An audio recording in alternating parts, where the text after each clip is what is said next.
Kapanpun Imam Abu Hanifah melaksanakan ibadah haji atau melaksanakan ibadah umrah dan singgah di Madinah, beliau pasti singgah di rumah Imam Malik.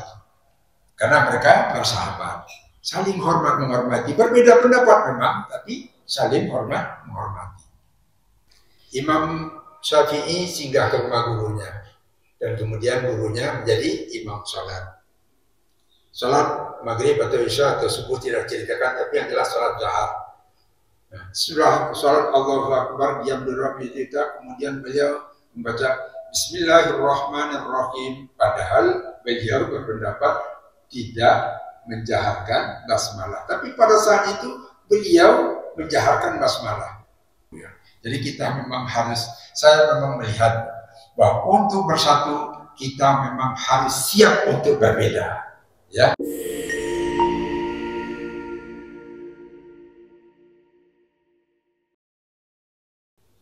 Nah, Bapak dan Ibu yang dirahmati Allah, saya ingin menyampaikan kepada Bapak-bapak dan Ibu-ibu sekalian bahwa kita ini adalah umat yang satu dan seharusnya kita harus bersatu di dalam sebuah persatuan yang teguh dan kuat. Al-urwatul wuthqa. Bapak dan Ibu yang dirahmati Allah, sekarang ini banyak terjadi perbedaan pendapat di kalangan kaum muslimin. Masjid yang ini bercerita kepada jamaahnya begini-begini, yang di sana salah. Yang di sana mengatakan masjid ini begini-begini, yang di sana salah. Saling menyalahkan. Bapak dan Ibu yang dirahmati Allah, sebenarnya itu sesuatu yang tidak perlu terjadi. Kalau kita benar-benar berpikir dengan cara yang dikehendaki oleh Rasulullah. Perbedaan itu adalah suatu yang lumrah. Perbedaan itu adalah suatu yang sesuai dengan sunnatullah. Orang kembar identik saja, kembar identik itu Bapak dan Ibu adalah kembar dari satu telur yang memecah dari dua, jadi dua orang kembar yang rupanya mirip sekali. Itu pun dalam keadaan seperti itu mereka masih berbeda pendapat. Apatah lagi kita yang datang dari bermacam latar keluarga ini. Tentu saja ada perbedaan-perbedaan. Tetapi ada sesuatu yang menyatukan kita, yaitu Islam. Nah, Bapak dan Ibu yang dirahmati Allah, saya cerita kepada Bapak dan Ibu-ibu sekalian tentang riwayat persatuan ini. Di masa Rasulullah SAW, umat Islam itu bersatu di dalam suatu pendapat mematuhi Rasulullah. Wa ati'ullah wa ati'ur Rasul. Allah berfirman dalam Al-Quran. Dan itu mereka patuhi. Nah, memang pada waktu itu, apapun masalah yang timbul, apapun yang masalah yang perlu pertanyaan, tidak perlu perdebatan. Datang kepada Rasulullah, tanyakan kepada Rasulullah, apa yang dikatakan Rasulullah, itulah hukumnya yang harus kita pegang teguh. Mereka tidak akan membantah, mereka tidak akan bertanya bahwa apa yang dinyatakan Rasulullah, itulah hukumnya. Jadi masa Rasulullah itu adalah masa kesatuan umat Islam. Karena umat Islam berada di dalam suatu komando yang mereka patuhi dan mereka tahu bahwa apapun yang dikatakan Rasulullah itu adalah berarti datang dari Allah. Wa ma yantiqu 'anil hawa in huwa illa wahyun yuha. Rasulullah itu tidak berkata, tidak berbicara dari kemauannya sendiri, dari hawa nafsunya sendiri, tapi itu adalah bahagian dari wahyu Allah yang diberikan oleh Allah kepada Rasulullah. Jadi wahyu itu ada dua, Bapak dan Ibu. Wahyu yang turun kepada Rasulullah di dalam bentuk yang disampaikan oleh malaikat Jibril, dan itu adalah firman Allah yang harus disampaikan seperti wujudnya firman Allah itu, tidak boleh ditukar satupun hurufnya. Nah, itulah yang kita kenal dengan Al-Quran atau Kitabullah tersebut. Jadi bapak-bapak dan ibu-ibu yang dirahmati Allah, Al-Quran ini semenjak zaman Rasul sampai sekarang tidak berubah, satu huruf pun tidak berubah. Umat Islam tidak mau merubah Al-Quran ini walaupun dengan satu kata yang sinonim. Kalau begitu kata Al-Quran, itulah dia harus dibaca. Nah, ada wahyu dalam bentuk lain, dalam bentuk ilham kepada Rasulullah pada saat umat menghadapi masalah-masalah, mereka bertanya kepada Rasulullah, atau pada saat Rasulullah menjelaskan keadaan, suatu keadaan dan bagaimana mengatasi masalah-masalah itu, mereka bertanya, Rasulullah memberitahu mereka. Nah, ini yang kita sebut dengan al-hadis. Hadis itu, Bapak-bapak dan Ibu-ibu, adalah didefinisikan oleh para ulama semua perkataan Rasulullah, perkataan beliau, ya. Jadi perkataan beliau. Jadi apapun yang keluar dari mulut Rasulullah itu, sebagaimana yang dinyatakan oleh Al-Quran, itu bukan datang dari hawa nafsu Nabi, tetapi adalah wahyu yang diturunkan kepada beliau.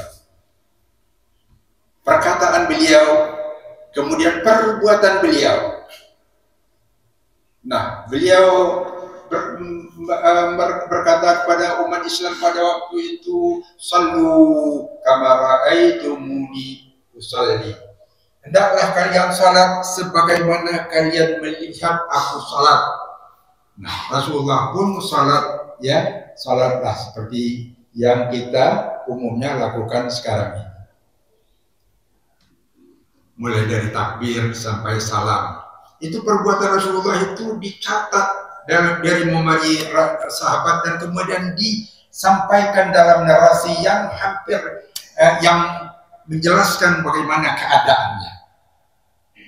Nah, Bapak dan Ibu yang dirahmati Allah, bisa saja terjadi yang dilihat itu sama, yang dimaksudnya sama, tapi kata-kata yang dipilih mungkin berbeda di antara sahabat pada sahabat yang lain. Al-Quran, Bapak dan Ibu yang dirahmati Allah, dihafal oleh para muslimin sahabat Rasulullah Sallallahu Alaihi Wasallam, ratusan atau mungkin ribuan orang yang menghafal Al-Quran pada zaman Rasulullah Sallallahu Alaihi Wasallam tersebut. Pada zaman Rasulullah itu belum dicatat di dalam suatu mushaf yang lengkap seperti ini, akan tetapi itu cuma dalam ingatan sahabat saja bentuk mushafnya itu. Nah, Rasulullah wafat digantikan oleh Khalifah Abu Bakar As-Siddiq. Terjadilah pemberontakan pada zaman Abu Bakar As-Siddiq tersebut. Di antaranya adalah karena adanya orang-orang yang mendakwakan dirinya, yang mengaku dirinya sebagai nabi atau nabi palsu, seperti Musailamah Al-Kadzdzab. Nah, ada lain lagi orang yang memberontak karena tidak mau membayar zakat. Nah, terjadilah peperangan. Abu Bakar yang menggantikan Rasulullah bertindak tegas kepada orang-orang ini. Nabi palsu diperangi sampai habis dan terbunuh. Orang yang enggan membayar zakat diperangi sampai kemudian mereka kembali mau membayar zakat. Nah, dalam peperangan itu, di suatu peperangan di Yamamah, tewaslah waktu itu 70 orang sahabat yang hafal Al-Quran. 70 orang sahabat yang hafal Al-Quran. Pada waktu itu terpikirlah oleh sahabat Rasulullah Umar bin Khattab Al-Faruq yang kemudian menjadi khalifah pengganti Abu Bakar. Nah, lalu beliau Umar ini berkata kepada Abu Bakar, wahai khalifah Rasulullah, dalam peperangan Yamamah telah tewas 70 orang sahabat hafiz Al-Quran. Ini kalau kita biarkan terus Al-Quran ini nanti bisa hilang dari muka bumi. Oleh sebab itu marilah kita bikin dalam satu mushaf. Abu Bakar mulanya ragu, Rasulullah kan tidak berbuat itu. Tapi Umar berhasil meyakinkan Abu Bakar bahwa ini perlu kita lakukan. Perlu sekali, walaupun Rasulullah tidak memerintahkan dan juga tidak melakukan hal itu. Maka disusunlah Al-Quran ini. Dan susunannya itu dimulai dari surah Al-Fatihah sampai An-Nas. Seperti sekarang ini. Ya, nah, itulah bapak-bapak dan ibu-ibu yang dirahmati Allah, sejarahnya Al-Quran dan sejarahnya persatuan pendapat di kalangan kaum muslimin. Jadi apapun juga pada waktu itu orang gampang sekali untuk menyelesaikan perkara. Terjadi sesuatu masalah, tanyakan pada Rasulullah. Yang jawab Rasulullah itulah agama. Nah, Bapak dan Ibu yang dirahmati Allah, Rasulullah wafat. Al-Quran kemudian disusul. Tetapi Rasulullah pernah dicatat orang melarang untuk membukukan Al-Quran, membukukan hadis Rasulullah itu. Jadi hanya beberapa orang sahabat saja yang mencatat untuk dirinya. Kemudian dia sampaikan di dalam pengajian kepada orang-orang kaum muslimin yang lain.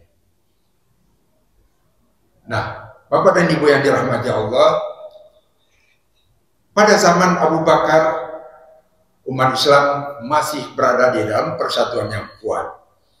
Mereka tahu bahwa Rasulullah ini, apa yang dikatakan oleh Abu Bakar adalah apa yang akan dikatakan oleh Rasulullah. Jadi mereka tidak ada satupun sahabat yang berani membantah Abu Bakar alaihissalam. 2 tahun memerintah, kemudian Abu Bakar wafat. Digantikan oleh Umar bin Khattab yang tadi mengusulkan kepada Abu Bakar untuk menyusun Al-Quran. Masa Umar juga adalah masa persatuan yang kuat sekali, karena Umar di samping logikanya kuat, ingatannya kuat, wibawanya kuat, dia memang disegani oleh umat Islam seperti halnya mereka segan kepada Rasulullah dan kepada Abu Bakar. Nah, kemudian Bapak dan Ibu yang dirahmati Allah, pada saat itu terjadilah penaklukan. Mulai zaman Rasulullah sebenarnya sudah terjadi penaklukan. Ya, ada yang ke Yaman, ada yang ke Syam, ada yang ke arah Iran sekarang ini, ada yang ke arah Mesir, ya, ke arah Mesir dan seterusnya di Afrika Utara. Terjadi penaklukan itu, dan dengan demikian tentu wilayah Islam semakin besar, dan ini menghendaki masing-masing kota itu banyak orang yang masuk Islam, masing-masing negeri itu banyak orang yang masuk Islam, dan ini memerlukan orang-orang yang perlu mengajarkan mereka agama ini. Nah, itu sudah dimulai pada zaman Rasulullah. Pada zaman Rasulullah SAW, Rasulullah mengutus seorang sahabat yang bernama Mu'az bin Jabal untuk menjadi gubernur sekaligus menjadi pendakwah dan mu'alim atau pengajar di Yaman sekarang ini. Nah, kemudian sebelum Mu'az berangkat, Rasulullah berkata, "Wahai Mu'az, kalau kau menghadapi suatu masalah yang ditanyakan oleh umat kepadamu, atau yang kau lihat sedang dihadapi oleh umat, apa yang kau lakukan?" Kata Mu'az, "Saya akan cari apa yang di dalam kitab Allah, Al-Quran." Bagaimana kalau kau tidak jumpai masalah itu ada disebutkan di dalam Al-Quran? Kata Mu'az, "Saya akan mencarinya dari ingatan saya terhadap apa yang dikatakan oleh Rasulullah." Jadi Al-Quran, hadis, ya, Nah, Bapak dan Ibu, kemudian Rasulullah berkata, "Bagaimana pula kalau engkau tidak menjumpainya masalah yang ada itu di dalam Al-Quran dan juga di dalam hadis-hadis Rasulullah?" Nah, Mu'az mengatakan, "Saya akan berijtihad dan mengambil ijtihad pendapatku yang paling kuat untuk dijawabkan sementara menunggu keputusan Rasulullah." Nah, Rasulullah memuji Mu'az bin Jabal, dia menyatakan kegembiraannya bahwa alhamdulillah yang telah memberi petunjuk kepada utusan Rasulullah. Ya, Mu'az bin Jabal itu kan utusan Allah, utusan dari Nabi Muhammad Shallallahu Alaihi Wasallam. Nah, Bapak dan Ibu yang dirahmati Allah, kemudian sahabat ini kan berserahan nih. Ada yang ke selatan ke Yaman, ada yang ke utara ke Syam, ada yang ke timur ke arah Parsi, ada yang ke barat ke arah Mesir, Tunisia, Maroko sampai ke Aljazair dan sekarang ini. Mereka berserak begitu. Nah, mereka tentu menjadi pusat untuk belajar bagi orang-orang yang baru masuk Islam pada waktu itu. Nah, itulah sebabnya kita mengenal madhab, ya, berasal dari madhab, kemana mereka pergi. Nah, Bapak dan Ibu yang dirahmati Allah, sahabat Rasulullah itu memang selalu bersama Rasulullah. Tetapi kan tidak dalam semua kesempatan mereka bersama Rasulullah. Kadang-kadang pada suatu saat si A hadir bersama Rasulullah, dia mendengar apa yang dikatakan oleh Rasulullah tentang suatu masalah, si B pada waktu itu tidak hadir. Nah, pada saat mereka bertebaran di kota-kota atau di negeri-negeri kaum muslimin itu, terjadilah kemudian perbedaan-perbedaan. Tapi satu hal yang perlu diingat Bapak-bapak dan Ibu-ibu, perbedaan itu hanya ada di dalam masalah-masalah cabang. Disebut dalam masalah-masalah furu', tetapi tidak di dalam masalah-masalah usul atau di dalam masalah-masalah pokok. Salat 5 waktu, semuanya sepakat ini. Salat subuh 2 rakaat, semuanya sepakat. Zuhur 4 rakaat dan seterusnya, sepakat semua itu. Ya, tetapi ada dalam bentuk beberapa bahagian cabang-cabang dari itu yang mereka berbeda pendapat. Nah, umat Islam kemudian hidup dalam keadaan seperti itu. Tapi karena waktu itu jiwa Islam itu masih kokoh, umat Islam bisa menjalani hal itu dengan baik. Nah, kemudian sesudah masuk abad kedua, datanglah Imam Abu Hanifah, Nu'man bin Bashir Abu Hanifah rahimahullah. Nah, beliau kemudian melihat pada waktu itu tidak ada pembagian-pembagian atau bab-bab ini, Bapak-bapak dan Ibu-ibu, ya kan? Jadi semuanya masih kacau lah seperti itu. Tapi mereka bisa memahami dan mengambil itu semua. Nah, kemudian Imam Abu Hanifah mengatakan bahwa beliau susunlah ajaran agama ini dalam masalah seperti bab di dalam fikih, bab tentang taharah, bab tentang salat, bab tentang puasa, bab tentang zakat, bab tentang haji, dan sebagainya. Beliau susun sedemikian rupa, jadi gampang kita mencarinya. Kalau kita bertanya tentang taharah, kita cari di bab taharah, ada di sana semua. Nah, kemudian pada saat itu pendapat itu sebetulnya ada perbedaan-perbedaan di antara. Jadi apa yang ditangkap oleh Imam Abu Hanifah di negeri dia, di Khurasan sana yang jauh dari pusat Madinah yang merupakan pusat sumbernya hadis, tentu beliau kurang mendapat hadis-hadis di sana. Oleh sebab itu beliau banyak memakai pikiran. Di dalam istilah kita, dalam istilah Islam disebut ar-ra'yu. Beliau banyak memakai ra'yu. Nah, Bapak dan Ibu yang dirahmati Allah, tidak saja Imam Abu Hanifah, kemudian bangkitlah di Madinah Imam Malik bin Anas. Ya, Abu Hanifah, kemudian pengikut-pengikutnya disebut dengan Hanafi, mazhab Hanafi. Timbul lagi Imam Malik. Imam Malik ini bersahabat dengan Abu Hanifah. Nah, Imam Malik ini juga membuat pendapat-pendapat beliau yang kadang-kadang berbeda. Tapi ingat sekali lagi, perbedaan itu hanya ada di dalam masalah furu' saja. Masalah bagian-bagian yang tidak bagian pokok dari ajaran agama ini. Nah, tidak itu saja. Kemudian pada saat Imam Abu Hanifah meninggal tahun 150 Hijriah, lahirlah seorang bernama Muhammad bin Idris yang Asy-Syafi'i yang kemudian juga membentuk mazhabnya sendiri. Ya, jadi beliau juga menyusun pendapat beliau, dan karena beliau banyak mendapat hadis, kemudian beliau menyusunnya dengan lebih kuat lagi. Nah, timbullah itulah mazhab Syafi'i. Perlu diketahui Bapak dan Ibu yang dirahmati Allah, Imam Asy-Syafi'i ini berguru kepada Imam Malik. Ya, jadi Imam Malik adalah guru Imam Asy-Syafi'i rahimahullah. Kemudian datang lagi Imam Ahmad bin Hanbal yang kemudian membentuk mazhab Hambali, ya, mazhab Hambali yang sekarang ini kita bisa lihat Makkah, Madinah, Hijaz itu menganut mazhab Hambali, ya. Imam Muhammad bin Hanbal ini juga berguru kepada Imam Syafi'i.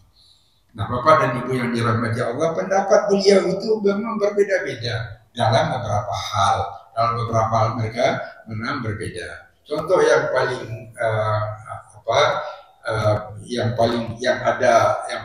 yang kita lihat ada bersama kita sekarang ini adalah masalah basmalah pada saat salat jahar atau salat dijelaskan, ya.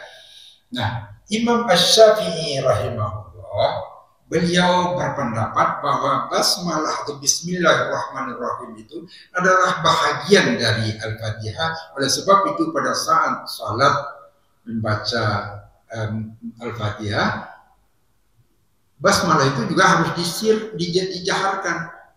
Nah, itulah sebabnya kita di Indonesia umumnya basmalah itu kita jaharkan. Tapi ada imam yang lain seperti misalnya Imam Malik bin Hanbal atau mazhab Hambali. Bagi mereka basmalah itu, begitu juga Imam Malik, basmalah itu bukan bahagian dari Al-Fatihah. Oleh sebab itu mereka baca juga, akan tetapi mereka sirkan. Oleh sebab itu sering kita dengar juga sebahagian imam membaca, termasuklah imam kita ini Pak Haji Damuri, membaca sesudah membaca doa iftitah, kemudian tiba-tiba saja kita dengar beliau membaca Alhamdulillahirabbil alamin arrahmanirrahim. Beda dengan Ustaz Khairul, dia membaca Bismillahirrahmanirrahim. Itu juga yoga, ya. Nah, Bapak dan Ibu yang dirahmati Allah, keduanya itu ada dasarnya, ya, ada dasarnya.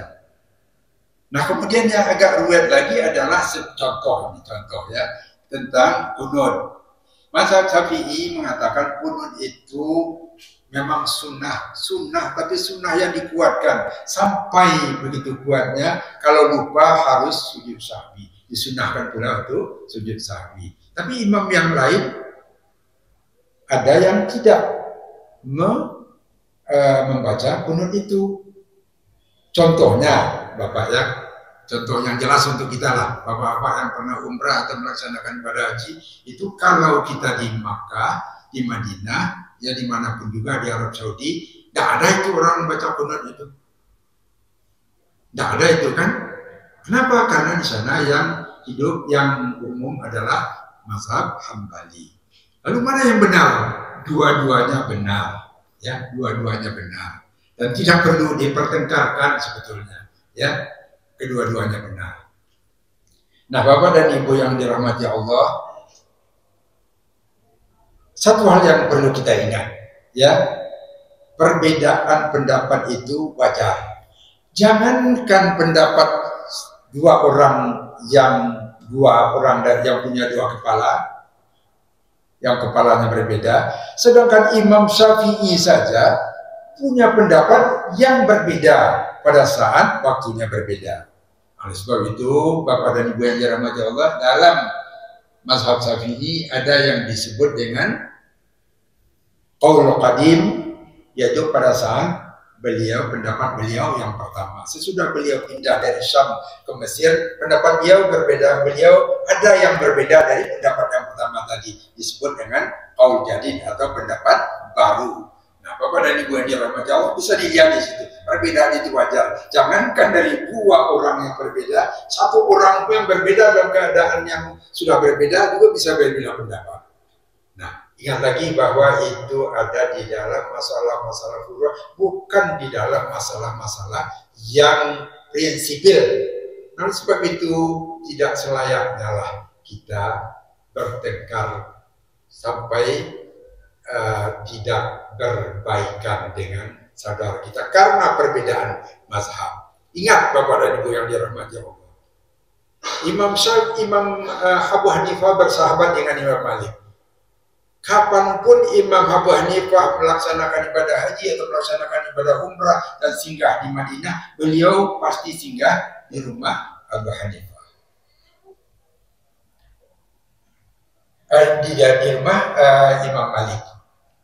Jadi Abu Hanifah ini selalu menginap dan tinggal di rumah Imam Malik.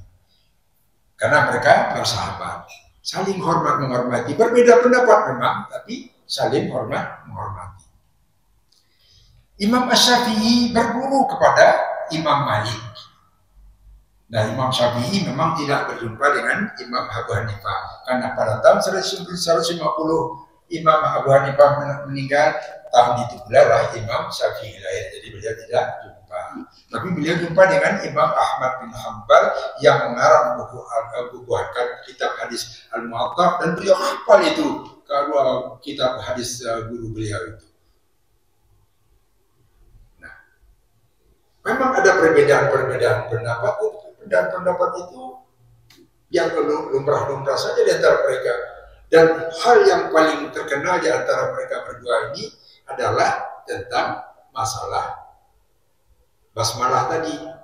Ya, suatu saat sesudah Imam Syafi'i belajar dengan Abu Hanifah, beliau pergi ke Syam, beliau pergi ke Mesir. Pada saat ibadah haji, beliau singgah di Madinah, berada bersama guru beliau itu, dan kemudian mereka biasa saja walaupun pendapat mereka berbeda, dan mereka tahu pendapat mereka berbeda untuk hal yang buruk-buruk tadi. Suatu kali, nah ini satu kali ini yang paling bagus sekali untuk kita ingat cerita. Imam Syafi'i singgah ke rumah gurunya, dan kemudian gurunya menjadi imam Salat maghrib atau isya atau subuh tidak ceritakan, tapi yang jelas salat zuhur. Nah, setelah salat Allahu Akbar, diam dulu kita, kemudian beliau membaca Bismillahirrahmanirrahim. Padahal beliau berpendapat tidak menjaharkan basmalah, tapi pada saat itu beliau menjaharkan basmalah. Nah, pada saat sesudah selesai salat, bertanyalah Imam Syafi'i kepada Imam Abu Hanifah ini, kepada Imam Malik ini, gurunya ini. Nah, kalau bahasa kita anak Buya, tadi saya dengar Buya membaca basmalah dijaharkan, apa sudah bertukar pendapat Buya? Enggak, Syafi'i. Pendapat saya tetap mengatakan bahwa itu bukan bagian dari Al-Fatihah dan seharusnya saya sirkan. Tapi kalau saya sirkan, aku takut salatmu terganggu nanti. Itu toleransi beliau kepada muridnya. Nah, besoknya Imam Malik berkata kepada Syafi'i, nah, kalau bahasa kitanya Pi, kalau sekarang lagi imam lah, kan sudah lama aku tidak mendengar suaramu jadi imam. Imam Syafi'i pun mimpin sholat. Begitu selesai membaca doa iftitah, beliau langsung baca Alhamdulillahirabbil alamin. Padahal pendapat beliau mengatakan basmalah harus dijaharkan dibaca, kan? Setelah selesai ditanya pula sama Imam Malik, "Hai Syafi'i, kamu udah bertukar pendapat? Kok tadi saya dengar kamu tidak membaca, tidak mensiarkan basmalah, atau tidak aku dengar engkau membaca basmalah."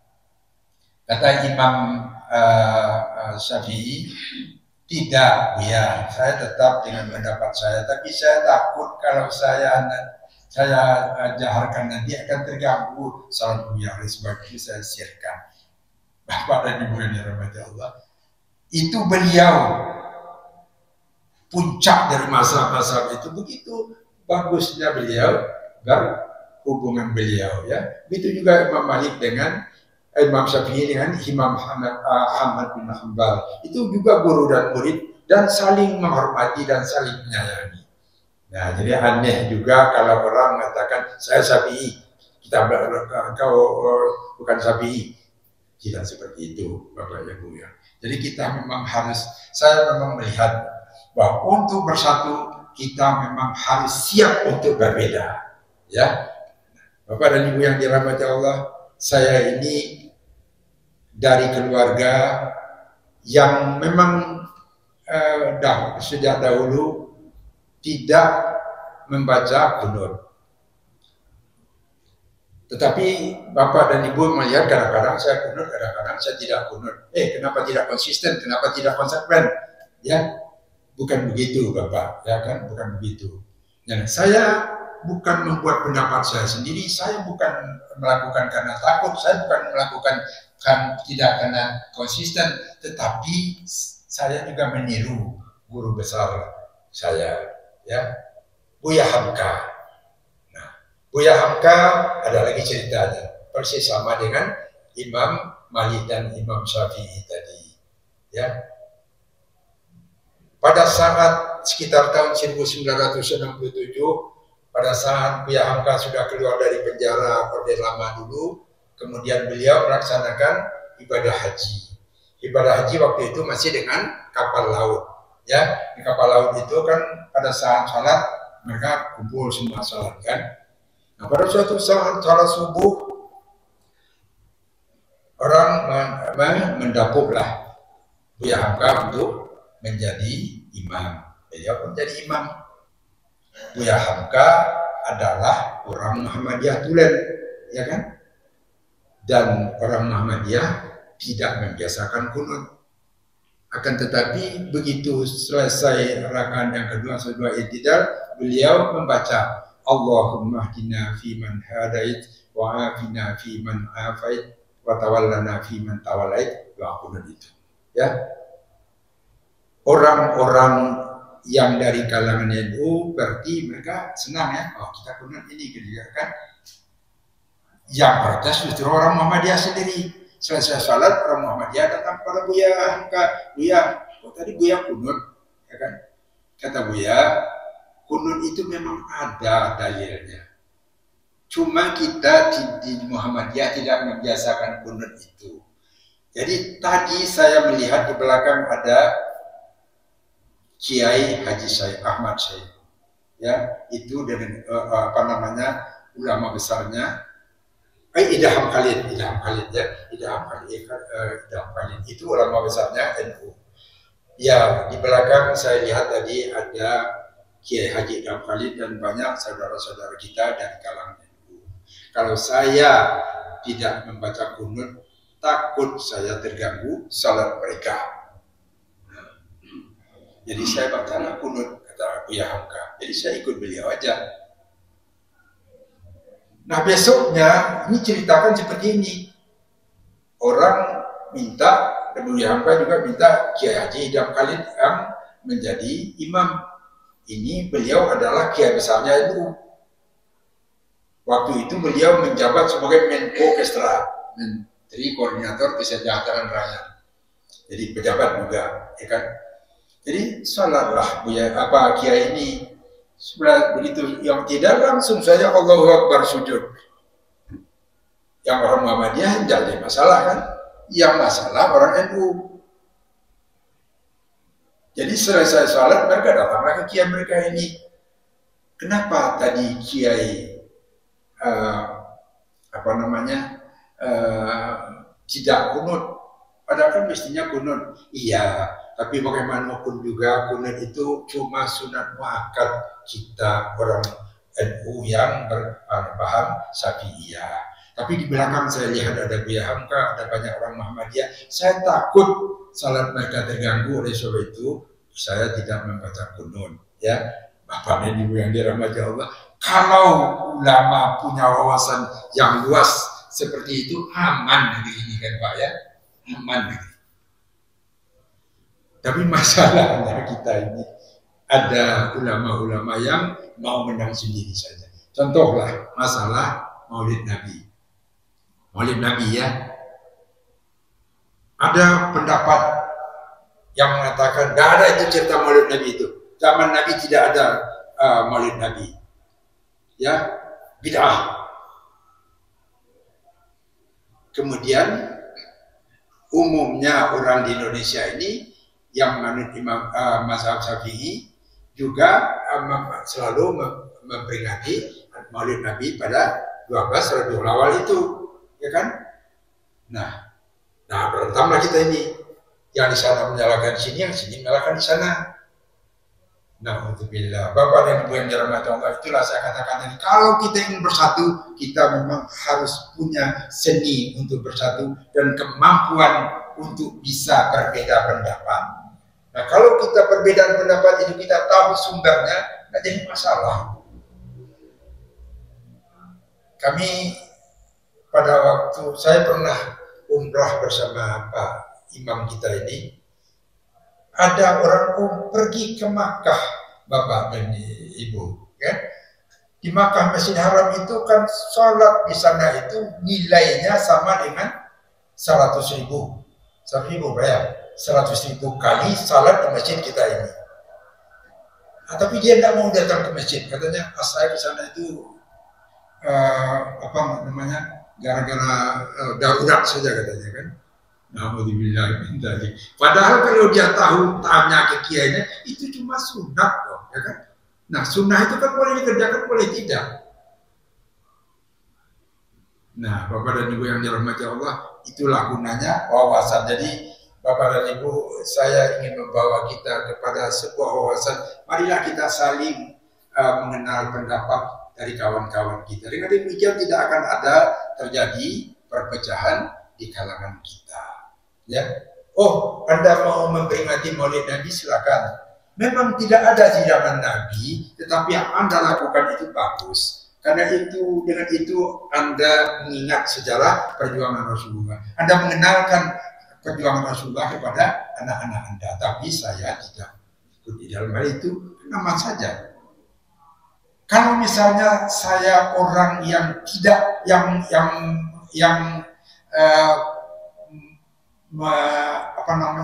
melakukan peringatan Maulid Nabi itu, ada saudara saya di sebelah yang tidak mau ikut acara seperti itu, silakan apa saja itu kan. Memang zaman Nabi tidak ada kok, ya kan. Ya, bagaimana pula saya harus menyalahkan dia kan. Nah, wawasan seperti inilah yang kita punya, Bapak-bapak dan Ibu-ibu. Itu juga dalam masalah tahlil, itu dalam masalah perbedaan-perbedaan yang lain. Ya, jadi sekali lagi Bapak dan Ibu yang dirahmati Allah, rugi kita gara-gara perbedaan masalah-masalah furu itu, kemudian kadang saling tidak bertegur sapa, saling bermusuhan, saling tidak. Kita datang ke pengajian sana, dia sudah ceritakan ini, kemudian itu adalah tidak baik, tidak benar, bid'ah, kemudian kita benci pula kepada kawan kita, pada tetangga kita ini. Ya kan? Jadi Bapak dan Ibu yang dirahmati Allah, semuanya itu kalau kita punya wawasan, cobalah lihat tadi. Guru kita yang 4 guru besar kita yang 4 orang itu, mereka adalah berhubungan sahabat, ada yang berhubungan guru dan murid, saling hormat menghormati, saling sayang menyayangi. Kita yang mengaku sebagai pengikut beliau ini kenapa harus berantem? Kan salah kita itu, Bapak dan Ibu yang dirahmati Allah. Perbedaan itu memang akan ada, itu memang sunatullah itu. Saya sudah katakan tadi, jangankan kita yang lahir dari bermacam-macam sumber dan asal ini, ada yang berasal dari Aceh seperti Pak Daud, ada yang berasal dari Makinang seperti Pak Imam, ada yang berasal dari Periaman seperti Pak Asnur, ya kan? Sudah tentu ada perbedaan-perbedaan, tapi kalau kita bisa memaknai perbedaan itu dengan lapang hati, dengan toleransi, rasanya tidak akan apalah ya. Jadi Bapak dan Ibu yang dirahmati Allah, ini sekedar membuka wawasan kita saja ya. So, jangan sampai hendaknya kita karena berbeda guru, karena berbeda pendapat, kemudian saling tidak mau saya sekata. Kalau saya mati, yang menyelenggarakan kan kawan-kawan saya, ya kan? Masa ada kawan-kawan saya mengatakan, dia beda dengan saya tidak mau datang ke tempat dia. Tidak mungkin seperti itu. Alangkah eloknya kita di saat hari yang terakhir itu, kita salatkan saudara kita itu, walaupun berbeda pendapat dengan kita, kan? Nah, Bapak dan Ibu yang dirahmati Allah, itulah Islam. Memang perbedaan itu akan selalu ada. Kalau Bapak-Bapak lihat bahwa Al-Quran itu diturunkan oleh Allah dalam bentuk yang disebut dengan mujmal. Ya, mujmal itu adalah secara umum, jarang sekali yang detail. Kan? Yang detail itu misalnya contohnya hanyalah dalam masalah waris, siapa yang mewarisi. Dalam masalah wudhu, ya kan? Itu ada ayatnya memang detail. Tapi masalah-masalah yang lain terbuka pendapat-pendapat yang di sana imam-imam berbeda. Dan kalau kita mengikut salah satu di antara imam-imam yang besar itu, tidak ada salahnya kita, kan? Tidak ada salahnya kita. Tidak mesti. Oh, kalau ada orang mengatakan kita harus ikut ini, tidak boleh pindah-pindah ke tempat lain. Siapa yang bilang, ya kan? Kalau Syafi'i harus tetap Syafi'i, apapun yang terjadi harus tetap Syafi'i. Menurut saya tidak seperti itu. Siapa yang dalilnya mana, gitu kan? Nah. Jadi kita hormati kawan-kawan di NU yang taat azas dengan Syafi'i. Kita hormati kawan-kawan di Muhammadiyah yang mereka ikut Syafi'i pada suatu tempat, pada tempat yang lain, atau mereka melihat ada pendapat yang lebih kuat dari mazhab yang lain, itu yang mereka ambil. Ya, kita ambil, kita hormati. Toh sumbernya ada. Bapak dan Ibu yang dirahmati Allah, demikianlah pengajian kita pengganti Ustaz Mahdi yang tidak hadir pada hari ini. Mudah-mudahan ada manfaat untuk kita. Wa'tasimu bihablillahi jami'an. Hendaklah kalian berpegang teguh dengan tali Allah, dengan agama Allah. Wala tafarraqu, jangan kalian berpecah belah. Al-muslimu akhul muslim, orang muslim itu bersaudara sesama muslim, ya. Bersaudara sesama muslim. Nah, Bapak dan Ibu yang dirahmati Allah, hanya dengan demikianlah kita akan bisa menjadi umat yang kuat, saling membantu, saling tolong menolong, saling sokong menyokong untuk menjadikan agama kita menjadi agama yang kuat. Demikianlah Bapak dan Ibu yang dirahmati Allah. Mungkin ada kesalahan dalam saya menyampaikan ini, saya mohon maaf. Wabillahi taufiq wal hidayah. Wassalamualaikum warahmatullahi wabarakatuh.